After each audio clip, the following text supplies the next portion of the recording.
weather station at Harrow Point Harbor predicted a Category 2 hurricane for a Tuesday in July.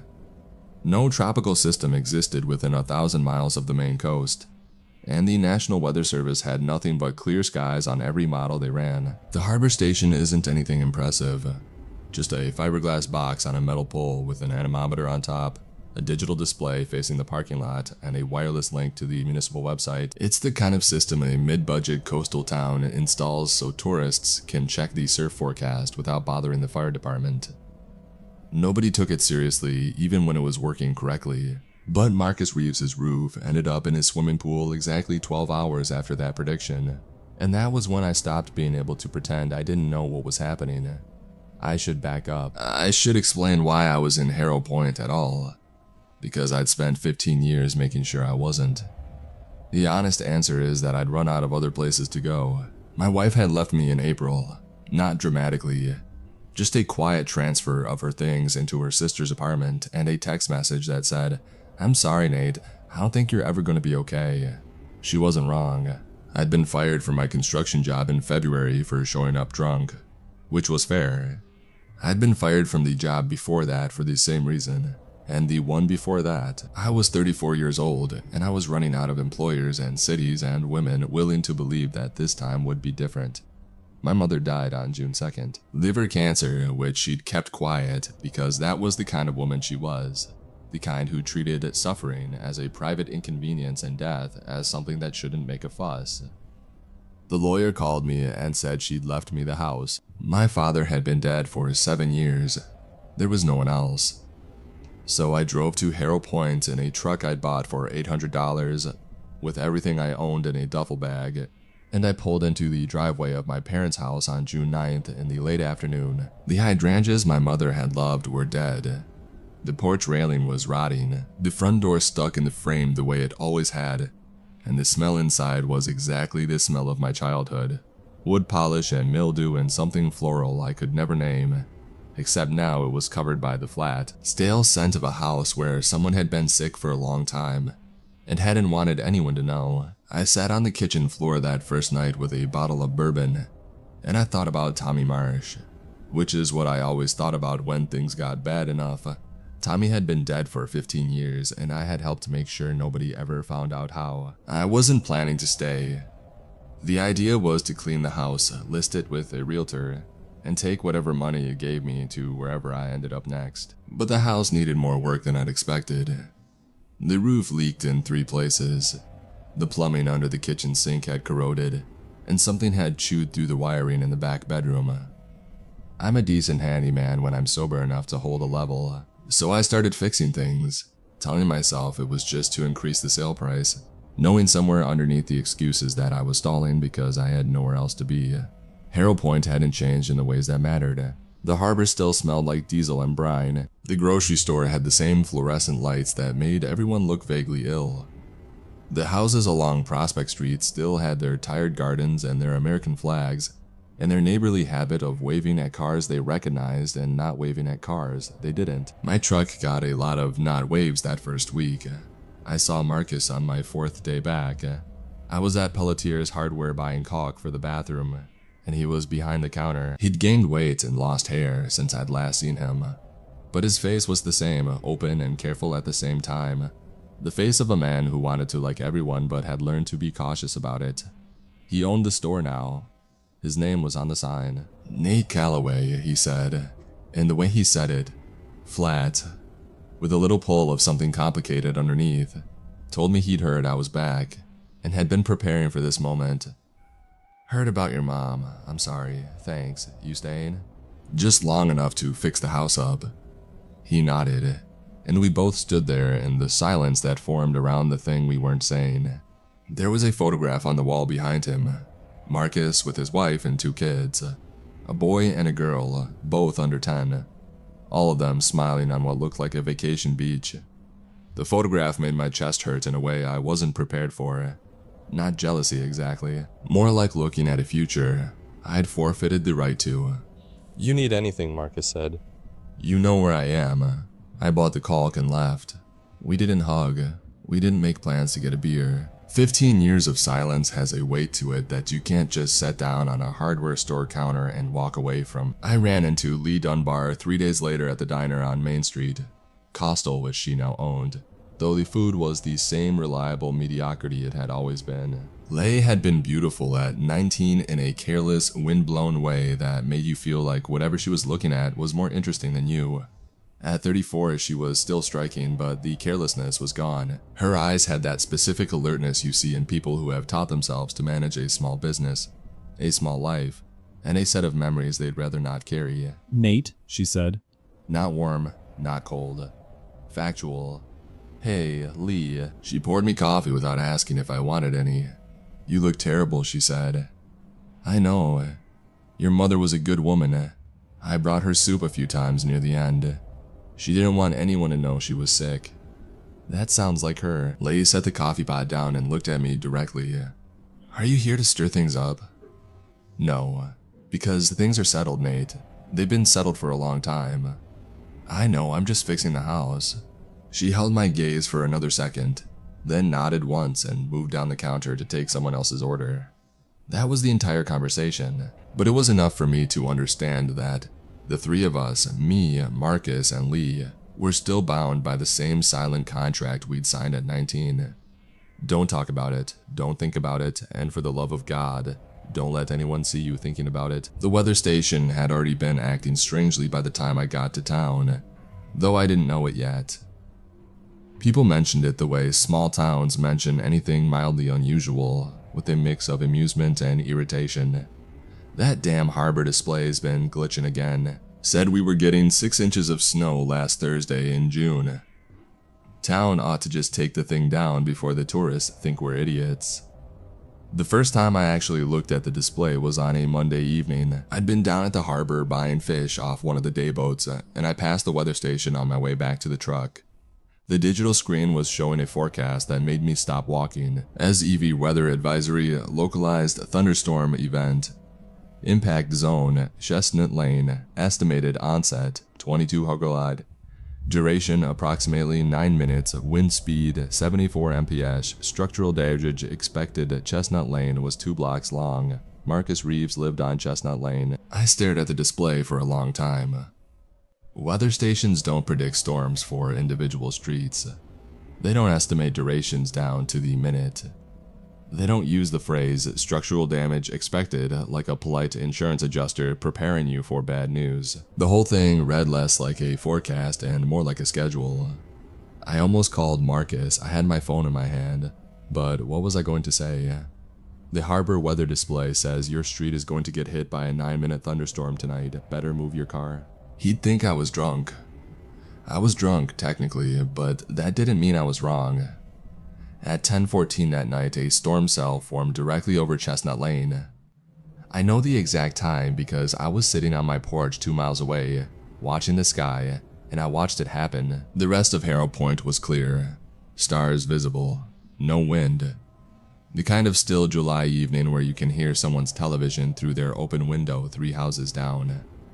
But over Chestnut Lane, the sky turned the color of a bruise. I could see it from my porch. A dark column of cloud that looked almost architectural, like someone had built it there on purpose. It lasted 11 minutes, not 9.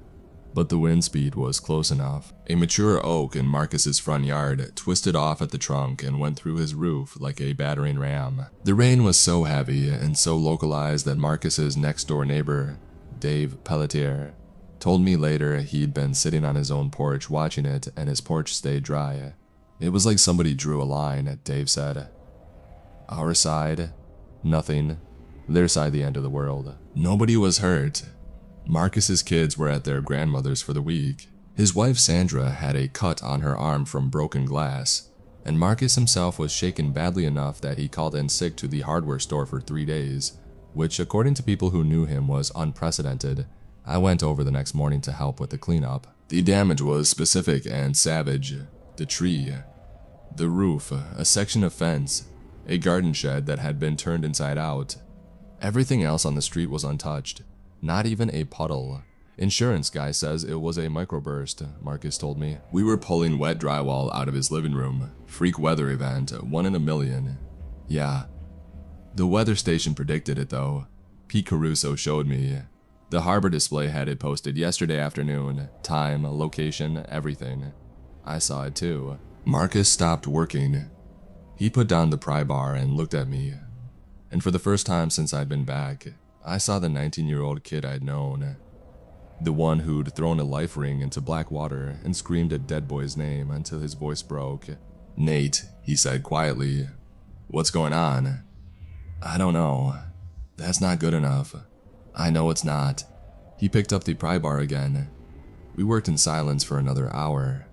When I left, he stood in his ruined doorway and said, "This isn't random, is it?" It wasn't a question. Over the next 2 weeks, the weather station's predictions got worse. Not less accurate. More. That was the problem.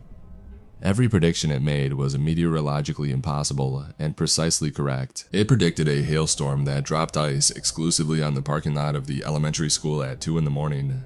Dented every car in the lot, didn't touch the building, didn't touch the sidewalk. The ice was the size of golf balls and it melted within an hour. But the dents were real, and the security camera footage showed a sky that opened up like a faucet directly over the lot and nowhere else. It predicted a fog bank for the harbor that was so dense the Coast Guard issued a navigation warning, except the fog only appeared in a strip about 40 feet wide, running from the public dock to the parking lot like a hallway. You could stand at the edge of it and see clear air on both sides, and then it predicted something that wasn't weather at all. I was walking past the harbor station on a Wednesday afternoon. The display had been cycling through its usual nonsense. Impossible temperature readings, wind speeds for locations that didn't have wind sensors, and I'd gotten into the habit of checking it the way you check a wound, compulsively and without wanting to. The screen refreshed while I was standing there, and the new forecast read advisory, sustained low-pressure system forming, origin point 14 Harbor Road, estimated intensity proportional to outstanding depth, resolution forecast, clearing expected when accounts are settled. 14 Harbor Road was Ada Marsh's house, Tommy Marsh's mother. I read it 3 times. Then I sat down on the curb and put my head in my hands, because the thing I'd been refusing to understand for 2 weeks had just become impossible to refuse. The storms weren't random. They weren't glitches, they were aimed, and they were coming from the one person in Harrow Point who had a reason to aim them at us. I need to tell you about the night Tommy died. I've never told anyone the real version, and the effort of not telling it has been the organizing principle of my adult life. The way a broken bone you never set correctly determines how you walk forever after. It was August 14th, 15 years ago. Marcus, Lee, and I were 19. Tommy Marsh was 14. Lee's boyfriend's kid brother, though. Lee and the boyfriend had broken up by then, and Tommy had sort of adopted us as his substitute older siblings. He was a good kid. Skinny, loud, terrible at fishing. The kind of teenager who laughed at his own jokes before he finished telling them. He wanted to hang out with us so badly it was almost embarrassing. And we let him because it was easier than saying no, and because, honestly, he was more fun than most of the people our own age. That night, Marcus had access to his uncle's boat, a 22-foot center console that we had no business taking out. We brought a cooler of beer and a bottle of vodka that Lee had stolen from her mother's pantry.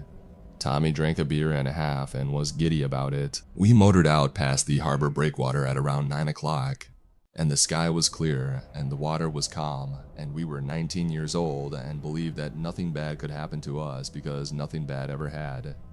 The storm came up at 11. Not gradually the way storms are supposed to. It was just there, suddenly, like someone had closed a door on the sky. 1 minute we were drifting in flat water looking at stars, and the next, the wind was howling and the waves were 4 feet and climbing, and the rain was so heavy it felt like being hit. Marcus started the engine and turned us toward shore. Tommy was on the bow. I'd told him to sit in the stern, but he liked the bow, liked the spray, liked pretending he was in a movie. A wave caught the hull wrong and the boat lurched, and Tommy went over the side. He hit the water and went under, and came back up maybe 15 feet from the boat. The waves were pushing him away from us. Marcus threw the life ring. It landed close, but in the rain and the dark, Tommy couldn't see it. He was calling to us, and this is the part that has lived inside me like a nail driven into wood for 15 years. He wasn't screaming, he wasn't panicking, he was saying, "I'm okay. I'm okay, I just can't see the boat. Can you turn the light on? I'm okay." He was reassuring us. This 14-year-old kid in Blackwater in a storm was worried that we were scared. Marcus jumped in. I have to say that, because Marcus deserves it. He went over the side without hesitation and swam toward Tommy's voice. Lee and I were shouting directions. The engine was still running, and I was trying to keep the boat from drifting, and Lee was leaning over the gunwale with her phone flashlight pointed at the water. And for maybe 30 seconds, I thought it was going to be fine. I thought Marcus would reach him and we'd pull them both in, and it would become a story we told at parties. The night Tommy almost drowned. Then Marcus's voice came back to us, ragged and broken, saying, "I can't find him.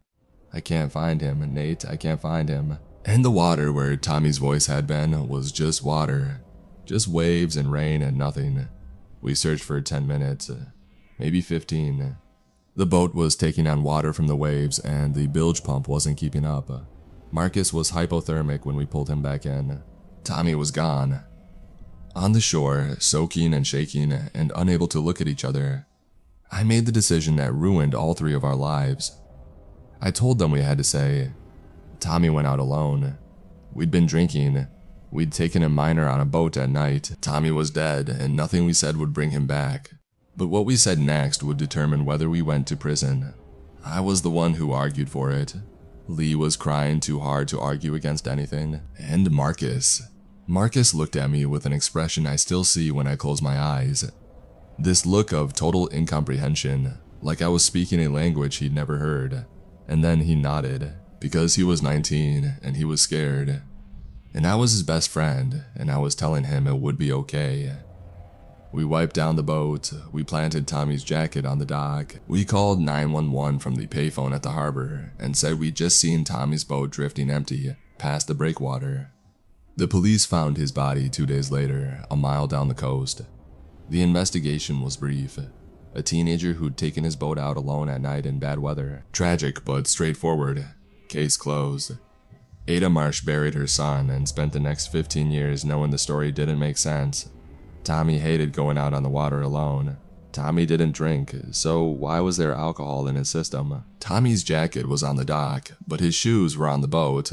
Who takes off their shoes on a boat and leaves their jacket on shore? The details were wrong, and Ada knew they were wrong. And nobody listened because the alternative was that 3 well-liked local kids had let a 14-year-old boy drown and lied about it, and nobody in Harrow Point wanted to believe that. I left town 2 weeks after the funeral. Marcus stayed, Lee stayed, Ada stayed, and for 15 years that was the arrangement. The 2 people who'd helped me cover up a boy's death lived in the same town as the boy's mother, and everyone agreed without speaking that the past was the past. Standing on the curb outside the harbor, reading the weather station's impossible forecast, I understood that the past had decided it wasn't. I drove to 14 Harbor Road that evening. Ada Marsh's house was a small Cape Cod near the water, white with green shutters, the kind of house that looks like it was built to withstand salt air and has been doing it patiently for 60 years. The yard was tidy. There were geraniums in window boxes. A wind chime made of sea glass hung by the front door and turned slowly in a breeze I couldn't feel anywhere else on the street.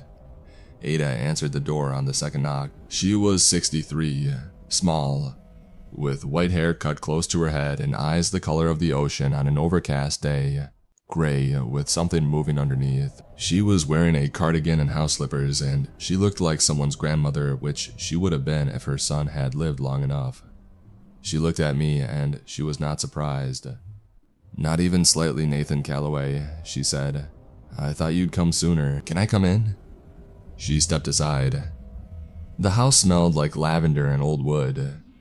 The living room was neat and sparse, a couch, a chair, a TV that didn't look like it got turned on much. On the mantel above the fireplace, there were photographs of Tommy at every age, from a squinting baby to a grinning teenager holding a fish he'd clearly just caught for the first time.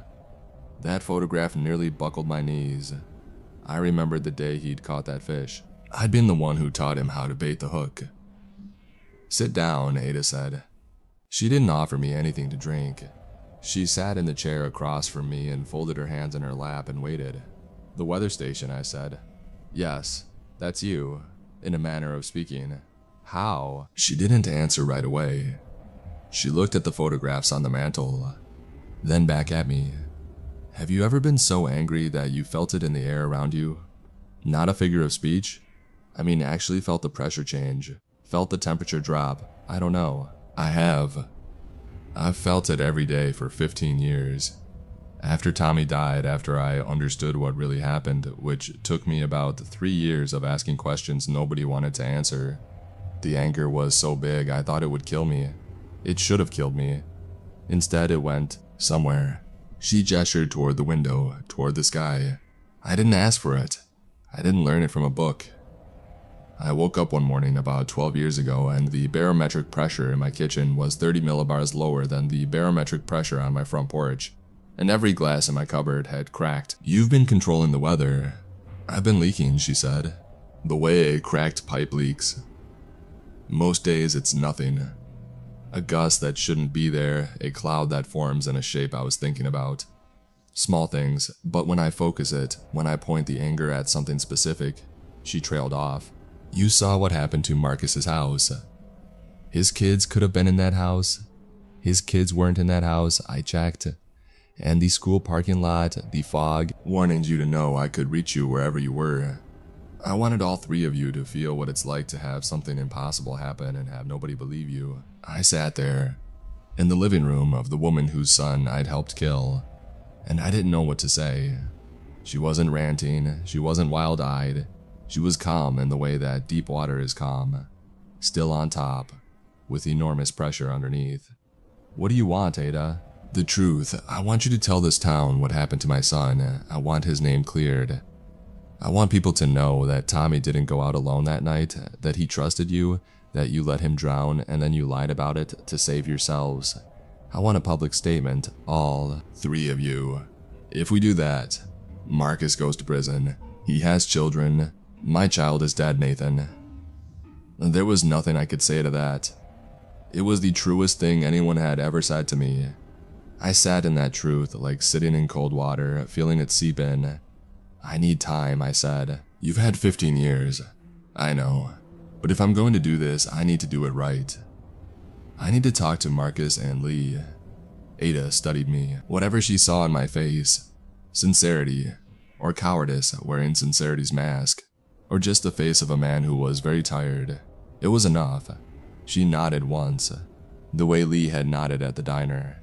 The way people in Harrow Point agreed to things they didn't fully trust. You have 1 week, she said. After that, I stopped being patient. I drove home. The sky was clear. The wind chime on Ada's porch had stopped moving the moment I walked out her door. And when I looked back from the end of her driveway, the air around her house was perfectly unnervingly still. The eye of something that hadn't decided yet whether to become a storm. For 4 days, the weather in Harrow Point was normal. Genuinely, meteorologically, boringly normal.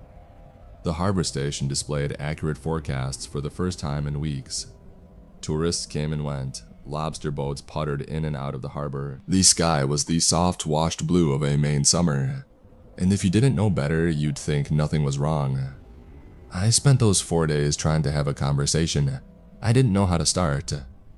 I went to Marcus's hardware store twice and lost my nerve both times. I sat in a booth at Lee's diner for an hour, drinking coffee I didn't want, waiting for a moment when she wasn't busy, knowing that what I had to tell her couldn't be said between a lunch order and a refill. I drove past the police station and my foot touched the brake and then found the gas pedal again. What Ada was asking would destroy Marcus, not figuratively, literally in the way that matters. Criminal charges for accessory to negligent homicide, or whatever a prosecutor would call it after 15 years. Possible prison time. Definite loss of the hardware store, the house, the life he'd built. Sandra would take the kids. His face would be in the newspaper. And Marcus who jumped into black water to try to save Tommy. Marcus who'd wanted to call 911 from the beginning. Marcus who'd only agreed to lie because I'd convinced him. Marcus would pay the price for my cowardice twice over. And Leigh who had nightmares for years after, who told me once in a phone call I shouldn't have answered that she sometimes heard Tommy's voice saying I'm okay when she was falling asleep. Lei, who rebuilt herself into someone functional through what I imagined was a staggering act of will. I'd be asking her to unbuild all of it. On the 5th day, I decided I would do what I'd always done. I would leave. I would sell the house and go somewhere else and let the silence continue, and hope that Ada's patience would hold. This was, of course, exactly the kind of decision that had made me the person I was. The kind of man who solved problems by turning his back on them and walking until they got small enough to pretend they weren't there. I was packing my duffel bag when the sky over Harrow Point went dark at 2 o'clock in the afternoon. This was not a targeted storm. This was not a microburst on one street or hail in one parking lot. This was the entire sky over the town, turning the color of ash. The temperature dropping 20 degrees in 10 minutes, and a wind picking up from the east that didn't gust. It just pushed steady and hard, like a hand on your chest. I drove to the harbor. The weather station display was cycling through predictions so fast, the text was blurring, but I caught fragments: severe, category, unprecedented, total fervage, all zones, duration, unonlin resolution, unonlin or origin, 14 Harbor Road. The storm hit at 2:40, not rain. Rain was too small a word. It was a wall of water that came down like the sky had been holding an ocean and let go. The wind went from strong to violent in seconds. I saw a stop sign bend at the post like someone leaning it over with their hand. A dumpster behind the fish market slid across the parking lot, trailing sparks. The harbor water, which had been flat and gray, started churning with waves that had no business being in a protected harbor, stacking up against the seawall and throwing spray 50 feet into the air. And it wasn't stopping. The targeted storms had been brief, minutes. This one settled in like it intended to stay. I drove through it, I don't know how. The truck hydroplaned twice and a piece of something. Gutter, siding, I couldn't tell. Hit my windshield and starred the glass. I drove to 14 Harbor Road because there was nowhere else to go. Ada's house was in the eye of it. The storm raged on every side. I could see it tearing at the houses across the street, ripping shingles off roofs, bending trees sideways, but Ada's yard was still. The geraniums in the window boxes weren't even moving. The sea glass wind chime hung motionless. It was like her house existed in a different atmosphere, a pocket of quiet surrounded by violence. I ran through the stillness to her front door. It was unlocked. I found her in the living room on the floor, curled on her side with her arms wrapped around herself. She was shaking. Not from cold, from effort, or from the loss of it. Like someone who'd been holding a heavy door shut and had finally been pulled away from it. "I can't stop it," she said when she saw me. Her voice was thin, stripped down to nothing. I tried to hold it in. After you left, I thought, if he's going to tell the truth, I can wait. I can be patient. But you weren't going to tell the truth, were you, Nathan? No, I said, because I was done lying, at least about that. I was going to leave. I felt it. I felt you deciding. And the anger. She pressed her hands against the floor like she was trying to hold herself down. I can't put it back. Ada, people are going to get hurt. I know, she was crying. Not the way people cry in movies, beautifully with single tears, but the way people cry when something inside them is actually broken, ugly and hitching and without dignity. I know that. I don't want that. I never wanted anyone to get hurt. I just wanted someone to say his name and tell the truth about how he died. That's all I wanted. That's all I've ever wanted. I knelt next to her on the floor. Outside, the storm was worsening. I could hear things breaking. Wood, glass, the sounds of a town being dismantled. Somewhere in that town, Marcus's kids were in a house that might not be standing in an hour. Somewhere, Lee was in her diner with the plate glass windows I'd watched her wash that morning. Somewhere, people who had never heard of Tommy Marsh and had nothing to do with what happened on a boat 15 years ago were hiding in their basements while the sky tried to tear their lives apart. Ada, look at me. She looked. His name was Thomas Andrew Marsh. He was 14 years old. He died on August 14th because I was a coward. He was on a boat with me. Marcus Reeves and Lee Dunbar. We'd been drinking. We had no business being on the water. A storm came up and Tommy went over the side. Marcus jumped in after him. He tried Ada. Marcus tried harder than anyone could have asked, but the water was too rove and too dark, and Tommy went under and we couldn't find him.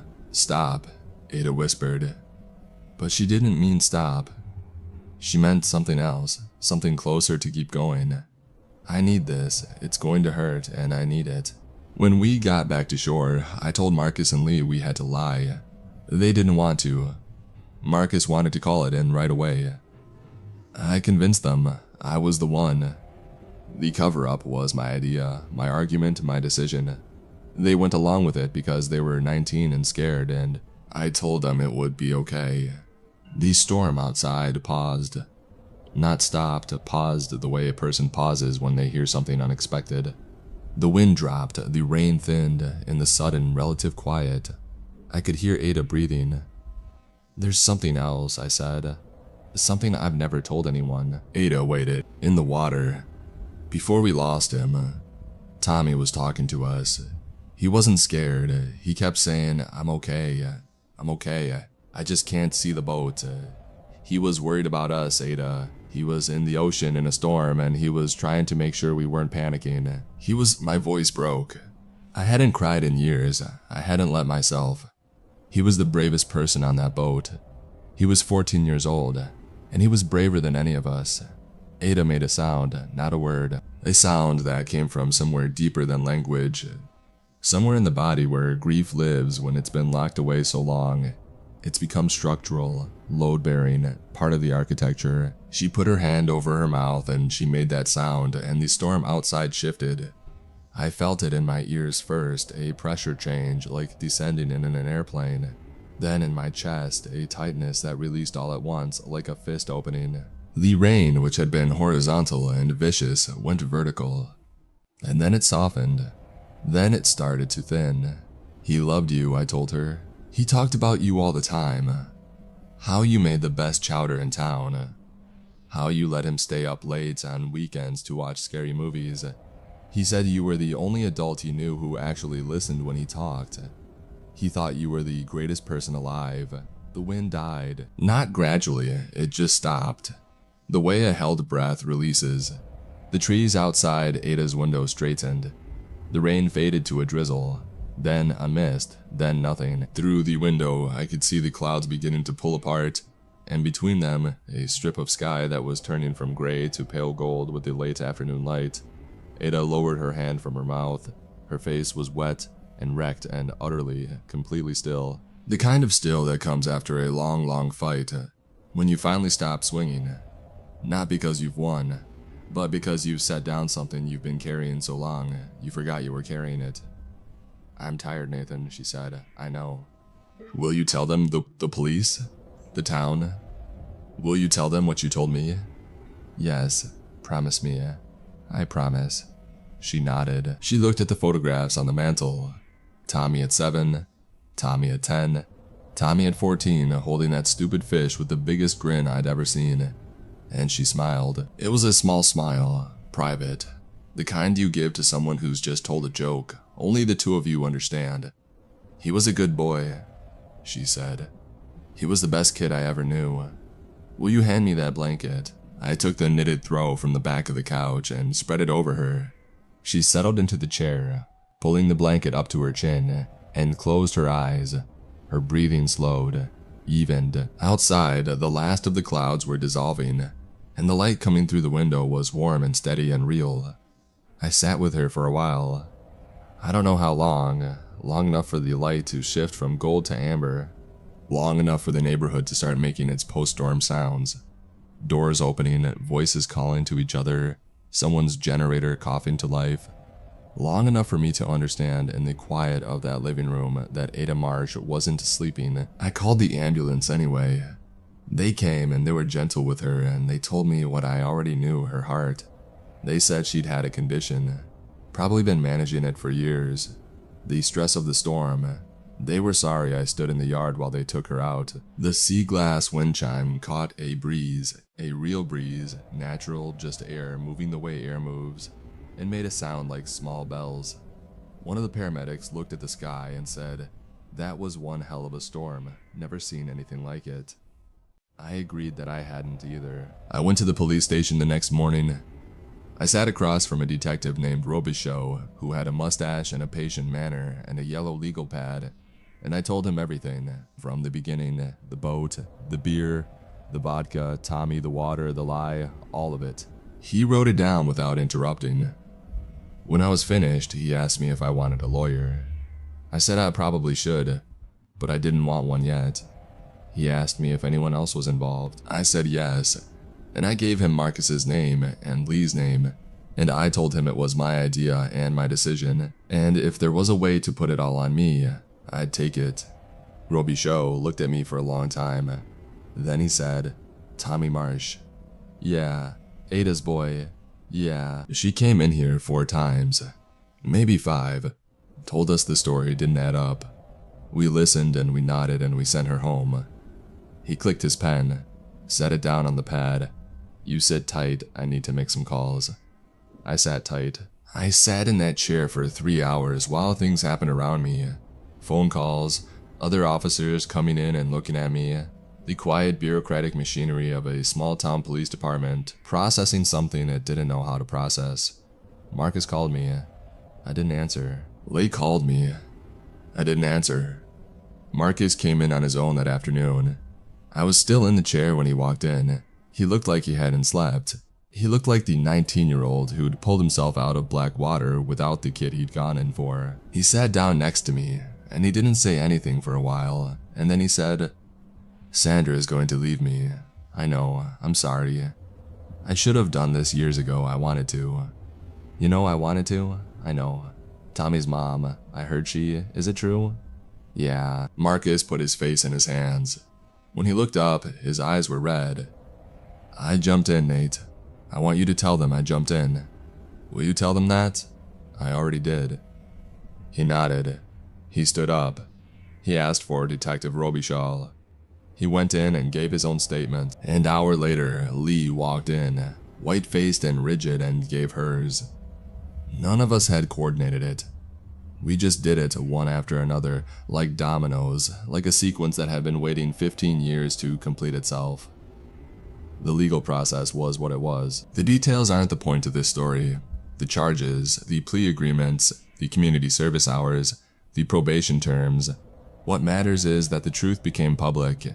It was in the newspaper, it was on the local news. People in Harrow Point learned that Tommy Marsh had not gone out on a boat alone on the night he died, and that 3 people they knew had lied about it for a decade and a half. The reactions were varied and mostly predictable.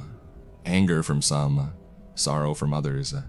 A few people who said they'd always suspected, a few who said they couldn't believe it. Ada's name was spoken more in the weeks after her death than it had been in years, and people said it with a respect that came too late, but came nonetheless. Sandra did leave Marcus. She took the kids to her parents' place in Bangor, but she came back 3 months later, after Marcus had started seeing a counselor and after his kids told her they wanted to go home. I don't know the details. It wasn't my business.